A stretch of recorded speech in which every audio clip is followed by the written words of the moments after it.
চলমান ছাত্র আন্দোলনের মাধ্যমেই আইন শৃঙ্খলা রক্ষাকারী বাহিনীর অভিযানে ১ আগস্ট পর্যন্ত দেশব্যাপী গ্রেপ্তারের সংখ্যা দাঁড়িয়েছে প্রায় ১১,০০০। এর মধ্যে গত ২৪ ঘন্টায় গ্রেপ্তার করা হয় ২২২ জনকে। আইন শৃঙ্খলা রক্ষাকারী বাহিনীর অভিযানে থেমে নেই আন্দোলন। এই আন্দোলন এখন শুধু ছাত্র নয়, যুক্ত হয়েছেন শিক্ষক সহ বিভিন্ন শ্রেণী পেশার মানুষ।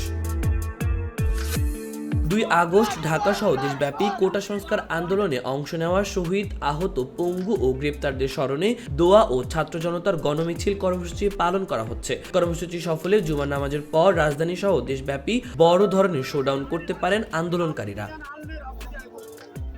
সূত্রের খবর, গত ১৭ জুলাই থেকে দেশের মহানগর, জেলা ও থানা পুলিশের সূত্রে মামলা ও গ্রেপ্তারের তথ্য সংগ্রহ করেছেন। কোটা সংস্কার আন্দোলনকে কেন্দ্র করে সংঘর্ষ সহিংসতায় ঘটনায় ১ আগস্ট পর্যন্ত ১০,৯৫৭ জনকে গ্রেপ্তারের তথ্য পাওয়া গেছে।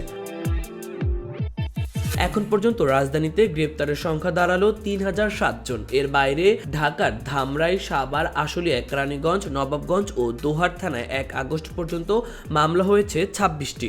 এসব থানার অধীনে গ্রেপ্তার হন ২৮৭ জন। গাজীপুরে এ পর্যন্ত ৫১০ জন এবং নারায়ণগঞ্জ ৬০৭ জনকে গ্রেপ্তার করা হয়েছে। চট্টগ্রাম মহানগর ও জেলায় মোট গ্রেপ্তারের সংখ্যা ৯৮৯ এবং ৩৪ মামলার আসামি ৩৮,২০০ জন।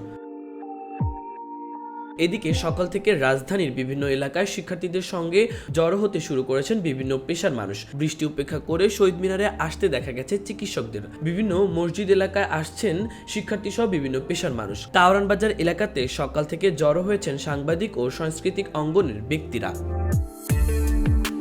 মাহবুবুর রহমান ইমন, খবর সংযোগ।